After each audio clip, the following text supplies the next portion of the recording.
എനിക്ക് എൻ്റെ മോനെ ഒന്ന് കാണണം രേണു. അവൻ എവിടെയാടോ? ഞാൻ പറഞ്ഞത് തനിക്കെന്താ വിശ്വാസമായില്ലേ രേണു? എനിക്ക് നമ്മുടെ അനന്തുവിനെ ഒന്ന് കാണണം. അച്ഛൻ ഈ അവസ്ഥയിൽ കിടക്കുകയാണെന്ന് അറിഞ്ഞാൽ എൻ്റെ മകനെ ഓടി വരാതിരിക്കാനാവില്ലടോ. കാരണം എൻ്റെ കുട്ടി അത്രയ്ക്കും പാവാ രേണു. മനസ്സിലെ സങ്കടം വാക്കുകളിലൂടെ ഇടറുന്നത് രേണുവും തിരിച്ചറിഞ്ഞ നിമിഷമായിരുന്നു അത്. ഇങ്ങനെ ഒരവസ്ഥയിൽ അദ്ദേഹത്തിൻ്റെ മനസ്സിനെ അലട്ടുന്നതൊന്നും ഉണ്ടായിരിക്കാൻ പാടില്ലെന്ന് ബോധ്യമുള്ളതുകൊണ്ടാണ് അയാളെ കൂടുതൽ സങ്കടപ്പെടുത്താൻ നിൽക്കാതെ കണ്ണുകൾ തുടച്ചുകൊണ്ടവർ പെട്ടെന്ന് പുറത്തേക്കിറങ്ങിയത്. അന്നേരം അച്ചുവും വേദയും മൃദുലയും എല്ലാം തൻ്റെ വരവും കാത്ത് പുറത്ത് പ്രതീക്ഷയോടെ തന്നെ നോക്കി നിൽക്കുന്നുണ്ടായിരുന്നു. അമ്മയുടെ അടുത്തേക്ക് അവരെല്ലാവരും ഒരുമിച്ച് കൂടി നിന്നപ്പോഴേക്കും സങ്കടവും സന്തോഷവും എല്ലാം ഒരുമിച്ചിറങ്ങി വന്നതുപോലെയായിരുന്നു രേണുവിൻ്റെ മുഖഭാവം. പെട്ടെന്ന് അച്ചുവിൻ്റെ കൈകൾ കൂട്ടിപ്പിടിച്ചുകൊണ്ടവർ ആ സന്തോഷം അവരെയെല്ലാം അറിയിക്കുകയും ചെയ്തു. അച്ഛനിപ്പോൾ കുഴപ്പമൊന്നുമില്ല അച്ചു. എന്നോട് അദ്ദേഹം സംസാരിച്ചത് അത്രയും നമ്മുടെ അനന്തുവിനെ കുറിച്ചായിരുന്നു. അവനെ ഒന്ന് നേരിൽ കാണണമെന്ന അച്ഛനിപ്പോൾ ആഗ്രഹിക്കുന്നത്. അത് സാധിപ്പിച്ചു കൊടുക്കണ്ടേ നമുക്ക്? നീ അവനെ ഒന്ന് വിളിക്കച്ചു. അവനോട് ഇവിടേക്കൊന്ന് വേഗം വരാൻ പറയടാ. കേട്ടതൊന്നും വിശ്വസിക്കാനാകാതെ സംശയത്തോടെ വേദയും അന്നേരം മൃദുവേട്ടത്തിയുടെ മുഖത്തേക്കൊന്ന് നോക്കിയതും എല്ലാം നല്ലതിനാണെന്ന മട്ടിൽ മൃദുല അവളുടെ കൈകളിൽ കോർത്തു പിടിച്ചുകൊണ്ട് ഒന്ന് പുഞ്ചിരിച്ചു കാണിച്ചു. അപ്പോഴേക്കും അച്ചു അനന്തുവിനെ ഫോൺ ചെയ്യാനുള്ള ശ്രമം തുടങ്ങിക്കഴിഞ്ഞിരുന്നു. ഹോസ്പിറ്റലിന് മുന്നിലുള്ള നട്ടുവളർത്തിയ പൂച്ചെടികൾക്കിടയിലെ ബെഞ്ചിലവൻ തല താഴ്ത്തിയിരുന്നു കൊണ്ട് അച്ഛനു വേണ്ടി പ്രാർത്ഥിച്ചിരിക്കുമ്പോഴായിരുന്നു പെട്ടെന്ന് അച്ചുവേട്ടൻ്റെ ഫോൺ കോള് അവനെ തേടിയെത്തിയത്.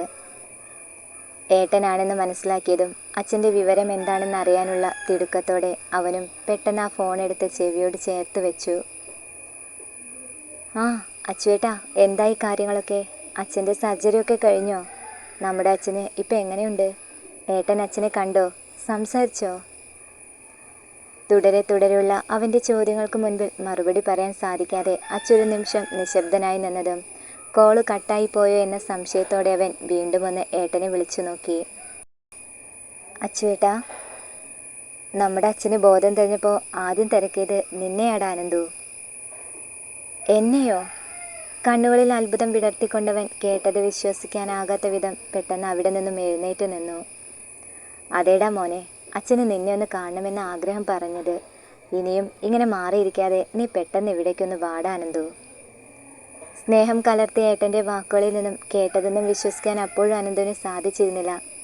ആശ്ചര്യം കലർന്ന മട്ടിലുള്ള അവൻ്റെ ആ നിൽപ്പ് തുടരുമ്പോഴും അച്ചു അവനോട് ഫോണിൽ സംസാരിച്ചുകൊണ്ടേയിരിക്കുകയായിരുന്നു.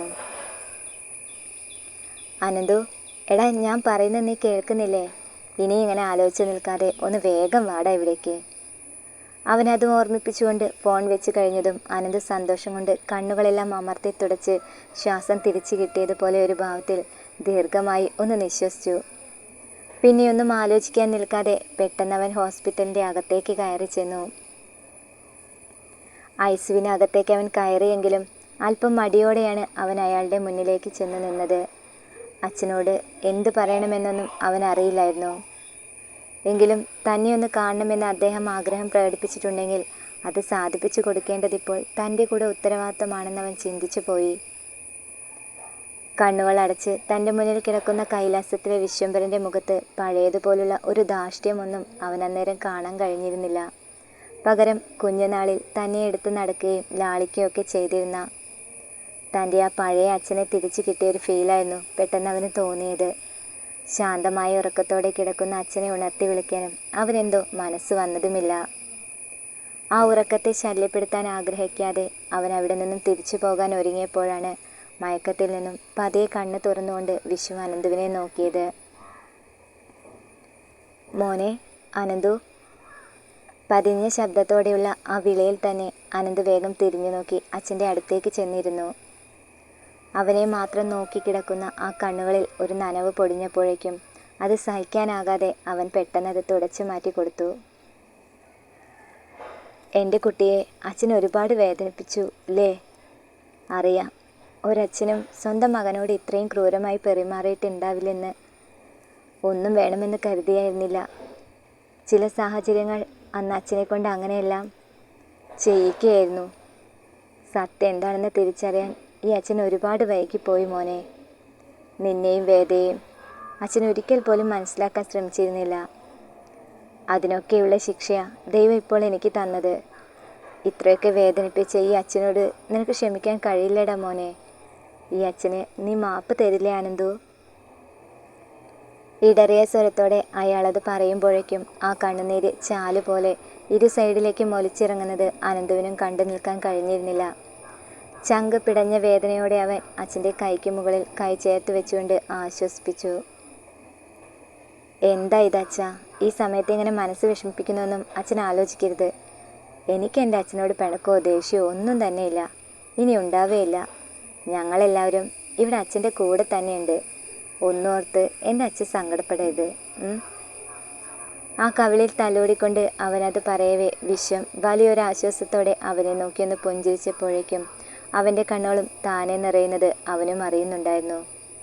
എന്നാൽ അച്ഛൻ്റെ മുൻപിൽ അത് കാണിക്കാൻ നിൽക്കാതെ അവൻ വേഗം അവിടെ നിന്നും പുറത്തേക്കിറങ്ങി മുഖം തുടച്ചപ്പോഴേക്കും അമ്മയും വേദയും അച്ചുവുമൊക്കെ അവൻ്റെ അടുത്തേക്ക് വന്നു കഴിഞ്ഞിരുന്നു. സന്തോഷം കൊണ്ട് ഒന്നും പറയാൻ കഴിയാതെ നിൽക്കുന്ന അവൻ്റെ മനസ്സ് തിരിച്ചറിഞ്ഞതുപോലെ അവരെല്ലാവരും അവന് ചുറ്റും സ്നേഹത്തോടെ ഒരു വലയം തീർക്കുകയായിരുന്നു അന്നേരം. വിശ്വത്തിൻ്റെ ആരോഗ്യനില തൃപ്തികരമാണെന്ന് തോന്നിയപ്പോഴാണ് ഐസിയുവിൽ നിന്നും അയാളെ റൂമിലേക്ക് മാറ്റിയത്. എല്ലാവരും അച്ഛൻ്റെ കൂടെയും അല്ലാതെയും ഓരോ കാര്യങ്ങളിലും ഏർപ്പെടുമ്പോൾ തനിക്ക് മാത്രം ഒന്നും ചെയ്യാനില്ലെന്നൊരു തോന്നലിലായിരുന്നു വേദ അന്നേരം. ആ തിരക്കുകളിൽ നിന്നും അവളോടൊന്ന് സംസാരിക്കാനോ അവളെയൊന്ന് നോക്കുവാനോ അനന്തുവിന് നേരം ഉണ്ടായിരുന്നില്ല. എല്ലാവരും ഒരുമിച്ച് ചേർന്നപ്പോൾ തൻ്റെ സാന്നിധ്യം അവിടെ ഒരു ശല്യമാവുകയാണോ എന്ന് പോലും അവൾക്ക് ആ നിമിഷത്തിൽ തോന്നിപ്പോയി. അതിൽ നിന്നും രക്ഷപ്പെടുന്നത് പോലെ റൂമിൽ നിന്നും അവൾ പുറത്തേക്കിറങ്ങി വരാന്തയുടെ ഏറ്റവും അറ്റത്തുള്ള വിൻഡോയുടെ അരികിലേക്ക് ചെന്ന് നിൽക്കുമ്പോൾ തൻ്റെ മനസ്സ് അസ്വസ്ഥമാണെന്ന് അവളും മനസ്സിലാക്കിയിരുന്നു. എല്ലാവരും ഒത്തുചേർന്നതിൻ്റെ സന്തോഷം ഉള്ളിലുണ്ടായിരുന്നെങ്കിലും എന്തോ ഒരു വേദന മാത്രം തന്നെ അലട്ടിക്കൊണ്ടിരിക്കുകയാണെന്നൊരു തോന്നൽ അവളുടെ കണ്ണുകളെ നനയ്ക്കുമ്പോൾ അതാരും കാണരുതെന്ന് കരുതി അവൾ വേഗം മുഖം തുടച്ചുകൊണ്ട് വിൻഡോയിലൂടെ വീണ്ടും പുറത്തേക്ക് തന്നെ നോക്കി നിന്നു. കാണുന്നത് എന്താണെന്നോ കാണാൻ ആഗ്രഹിക്കുന്നത് എന്താണെന്നോ ഒന്നും അവൾ ഗവനിച്ചിരുന്നില്ല. ഉള്ളിലൊരു ഭാരം കെട്ടിക്കിടക്കുന്നത് അറിയാതിരിക്കാനായി പുറത്തെ കാഴ്ചകളിലേക്ക് അവൾ കണ്ണുകൾ പരതി ആ നിൽപ്പ് തുടരുന്നതിനിടയിലാണ് തൻ്റെ കഴുത്തിലേക്ക് ഒരു ചുടുനിശ്വാസം വന്നു പതിച്ചതുപോലെ പെട്ടെന്ന് അവൾക്ക് തോന്നിയത്. പെട്ടെന്നവൾ തിരിഞ്ഞു നോക്കാൻ തുടങ്ങുമ്പോഴേക്കും അനന്തു അവളുടെ പിറകിലേക്ക് പറ്റിച്ചേർന്ന് നിന്ന് കഴിഞ്ഞിരുന്നു. എന്താ എൻ്റെ പെണ്ണിവിടെ വന്നിങ്ങനെ ഒറ്റയ്ക്ക് നിൽക്കുന്നത്? ഒന്നുമില്ല അനന്തേട്ടാ. അവൾ ഒരു ഒഴുക്കമട്ടിൽ മറുപടി പറഞ്ഞതും അനന്തു അവളെ നോക്കിയൊന്ന് പുഞ്ചിരിച്ചു. അത് ചുമ്മാ, എൻ്റെ വേദയ്ക്ക് കള്ളം പറയാൻ തീരെ അറിയില്ലെന്ന് എനിക്കറിയാവുന്നതല്ലേ. അവിടെ എല്ലാവരും അച്ഛൻ്റെ കൂടെ നിൽക്കുമ്പോൾ താൻ മാത്രം ഇങ്ങനെ മാറി നിന്നാൽ അതെനിക്ക് വിഷമാവില്ലേടോ? അത് പിന്നെ അനന്തേട്ടാ ഞാൻ വേണ്ട, എനിക്കറിയാം ഈ മനസ്സ് ചിന്തിക്കുന്നത് എന്താണെന്ന്. എല്ലാവരെയും കിട്ടിയപ്പോൾ തന്നെ ഞാൻ മനഃപൂർവ്വം അവോയ്ഡ് ചെയ്താണെന്ന് തോന്നിപ്പോയോ എൻ്റെ വേദയ്ക്ക്? ഏയ് ഇല്ല അനന്തേട്ടാ, ഞാൻ അങ്ങനെയൊന്നും. അവൾ വാക്കുകൾ പരതി തുടങ്ങിയപ്പോൾ തന്നെ അനന്തു അവളെ പെട്ടെന്ന് തിരിച്ചു നിർത്തി ആ മുഖത്തേക്കൊന്ന് നോക്കി. എന്നാൽ അപ്പോഴും അവൾ അവൻ്റെ മുഖത്തേക്ക് നോക്കാതെ നിറ കണ്ണുകളോടെ ആ മുഖം താഴ്ത്തി പിടിച്ചു നിൽക്കുന്നത് കണ്ടപ്പോഴാണ് അവൻ്റെ മനസ്സും ആകെയൊന്ന് വല്ലാണ്ടായത്. താൻ ഇനിയും കള്ളം പറഞ്ഞ് എൻ്റെ മുൻപിൽ പ്രയാസപ്പെടേണ്ട വേദ. എനിക്കറിയാം ഈ മനസ്സ് എന്താണെന്ന്. എൻ്റെ ഒരു ചെറിയ അവഗണന പോലും സഹിക്കാൻ കഴിയാത്തവളാ നീയെ. ഞാൻ ഇത്രയും നേരം നിന്നോടൊന്നും മിണ്ടേ സംസാരിക്കുകയൊന്നും ചെയ്യാതെ ഇരുന്നപ്പോൾ തന്നെ നിന്റെ മനസ്സ് എത്രമാത്രം വേദനിച്ചു കാണുമെന്ന് എനിക്ക് ഊഹിക്കാവുന്നതേയുള്ളൂ. അവളുടെ താടിയിൽ പിടിച്ച് ആ മുഖമൊന്ന് ഉയർത്തിക്കൊണ്ട് അവനത് പറയവേ നിറ കണ്ണുകളോടെ അവൾ പെട്ടെന്ന് അവൻ്റെ നെഞ്ചിലേക്ക് മുഖം ചേർത്ത് വെച്ച് കരഞ്ഞു പോയിരുന്നു. എനിക്കൊന്നും അറിയില്ല അനന്തേട്ടാ. എന്തോ പെട്ടെന്നൊരു ഒറ്റപ്പെടൽ അനുഭവപ്പെട്ടതുപോലെ തോന്നിപ്പോയി. അതെൻ്റെ തോന്നലാണെന്ന് എനിക്കറിയാം. എങ്കിലും ഞാൻ നിങ്ങൾക്കിടയിൽ ഒരു ശല്യമാകരുതെന്ന് കരുതിയ അവിടെ നിന്ന് മാറി നിന്നത്.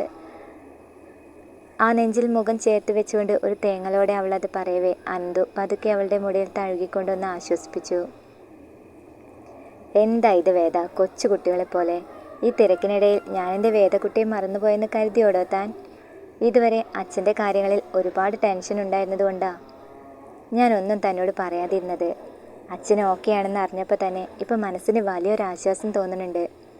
അച്ഛന് എന്നോടുള്ള പിണക്കവും ദേഷ്യവും എല്ലാം മാറിയെന്ന് അറിഞ്ഞപ്പോൾ തന്നെ ഒരുപാട് സന്തോഷമായടോ എനിക്ക്.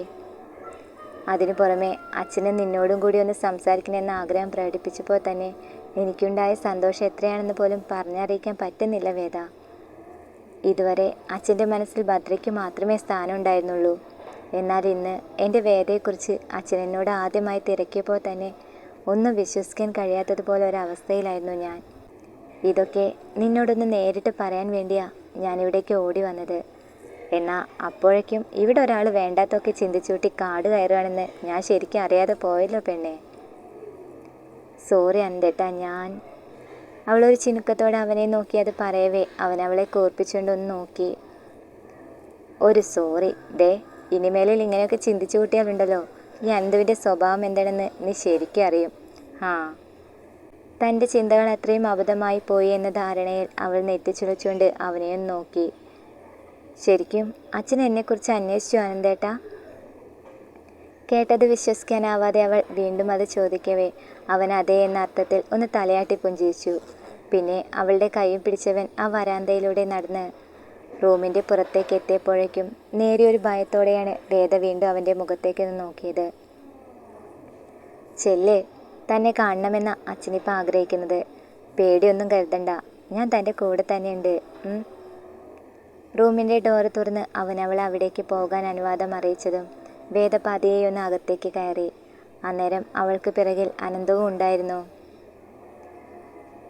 ഹോസ്പിറ്റലിലെ വേഷത്തോടെ കട്ടിലിൽ വിശ്രമിച്ചുറങ്ങുന്ന അച്ഛൻ്റെ അരികിലേക്ക് അവൾ ഒരു പേടിയോടെ നടന്നെടുക്കുമ്പോൾ മനസ്സിൽ 1000 ആശങ്കകൾ കുത്തി നിറഞ്ഞതുപോലെയായിരുന്നു അവളുടെ മുഖം. ഒരു നിമിഷം അനന്തേട്ടൻ തൻ്റെ കൂടെ തന്നെ ഇല്ലേ എന്ന് ഉറപ്പിക്കാനായി അവൾ ഒരിക്കൽ കൂടി വീണ്ടും പിറകിലേക്ക് തിരിഞ്ഞു നോക്കിയപ്പോഴാണ് ഇരു കൈകളും മാറിലേക്ക് പിണഞ്ഞു കെട്ടിയവൻ അവളെ നോക്കിയൊന്ന് പുഞ്ചിരിച്ചു കാട്ടിയത്. ആ ധൈര്യത്തോടെ വീണ്ടും അവൾ അച്ഛൻ്റെ മുഖത്തേക്കൊന്ന് നോക്കി. കണ്ണടച്ചു കിടക്കുന്ന അച്ഛനെ ഉണർത്തി വിളിക്കാൻ എന്തോ അവൾക്ക് അന്നേരം ധൈര്യം തോന്നിയിരുന്നില്ല. എങ്കിലും തൊണ്ടയിൽ ഉമിനീരിറക്കി വിറച്ചൊരു ശബ്ദത്തോടെ വേദ അദ്ദേഹത്തെ പതിയൊന്ന് തൊട്ടു വിളിച്ചു. അച്ഛാ. ആ ശബ്ദം കേട്ട ഉടനെ തന്നെ വിശ്വം പെട്ടെന്ന് കണ്ണു തുറന്ന് അവളെയൊന്ന് നോക്കി.